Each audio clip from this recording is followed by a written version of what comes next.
Hi, subscribe to my channel Shobha Rana for more. If I talk about India's story about supplements, we come from a very conservative mindset where we are not open to the idea of compliments. I want to take your thoughts there because when I have this chat with, let's say, my mother or people my age, even they say, no, we want to have everything in our diet and we don't want to consume any supplements. People my age also say that.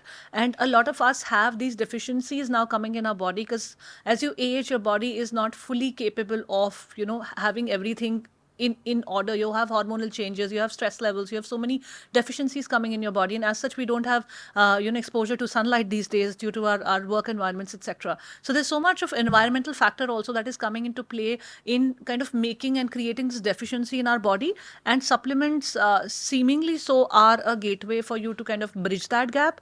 But also this mindset again there, that should we take or should we not take. I want to understand two things here. A, the truth of supplements, do they really work?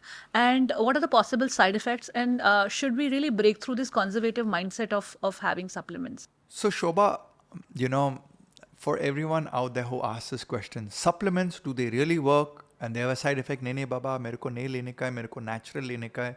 I want to take natural supplements. Rasgulla. When we eat a rasgulla, is a rasgulla a food or is rasgulla a supplement? It's a food in a manner that we're eating it, we're ingesting it in our body, but it's a supplement of sugar, excessive sugar to your body that you're kind of deteriorating your body with. Correct. Correct. So I would say you're taking supplement now from a negative Negative point point of of view. I view. will take supplement from a positive point of view. To make a rasgulla, you take a natural food. So supplement, rasgulla is actually a supplement. You take milk. Milk is the food. Rasgulla is not the food. You take milk, you process it, you boil it, you add some lemon to curdle the milk, you separate the milk, you squeeze out the casein, which is the paneer, you process that further, you add sugar to preserve it, and because of that preservation, it doesn't get spoiled and it becomes a rasgulla. And when you taste it, it's like, wow, it's giving me something of happiness. Yeah. So in my book, a rasgulla is a supplement. Now, why did I go in this direction? Supplements are a nutritional convenience for people's nutritional indiscipline.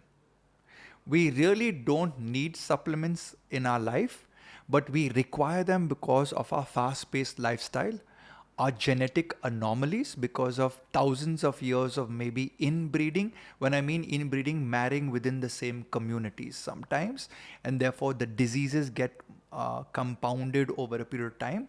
And so there could be backfoots on certain genes, for example, anemia, for example, thalassemia gene. Many genes are there. And then the third point is our lifestyle today, wherein I'm not eating natural food correctly. I'm just going down and eating golgappe and one kati roll or something every day after work. Where is the fruit? Where is the vegetable? So there is no micronutrition, only calories of protein, carbs, and fat coming in, but micronutrition is right down. So when we analyze people, I like to sit as a judge in a chamber and somebody comes to me, Shobha, you came to me and says, supplement, guilty or it should be let off. And I would say to you, I cannot process supplement as guilty or let off. Let's take an example of magnesium. Ryan Fernando, I'm getting a lot of cramps, I'm getting a lot of headache, I'm getting a lot of constipation. Oh, let me do a blood test. Oh, you're low in magnesium. Now, foods that are high in magnesium, dark chocolate, pumpkin seeds, and sunflower seeds, actually most of your grains and vegetables and fruit should have magnesium in it. Because of years of farming, the soil doesn't have enough of magnesium.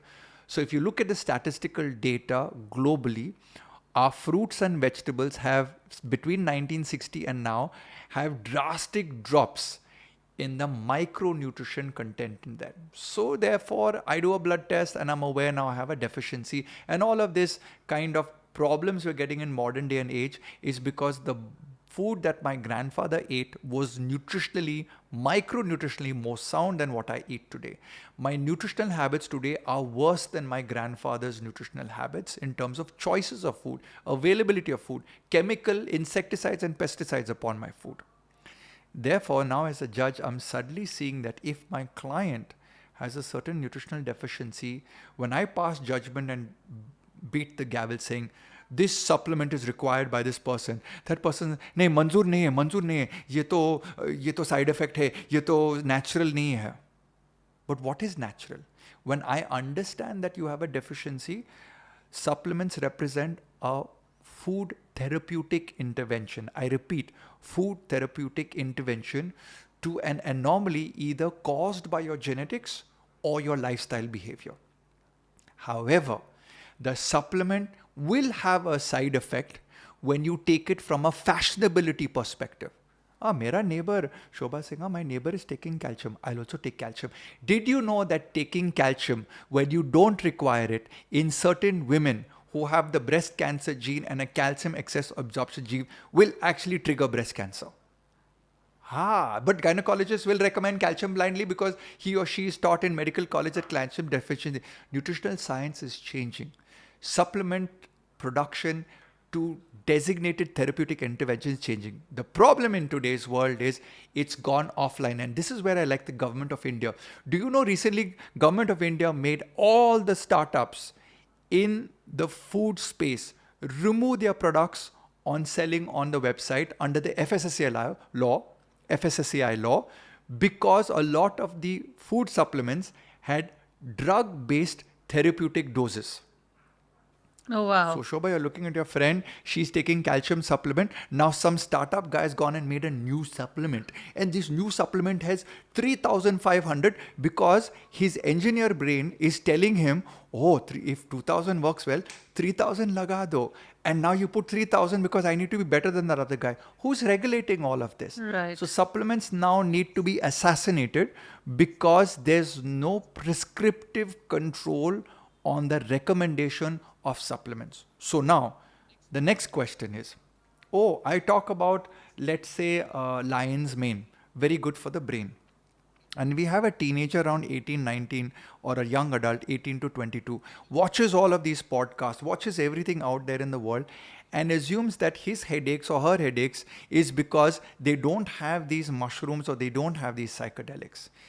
The caution here on this supplementary part is the foundation hasn't been assessed.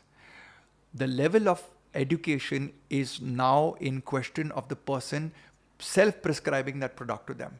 The side effect that would happen will come from everything. You drink too much of water, you can damage your kidneys. Right. Like I know people drink 6-7 liters of water a day and then after 6 years they've damaged their kidneys. Right. The human body was not designed to drink so much water. But is water dangerous? Water is also a supplement, no? You get water.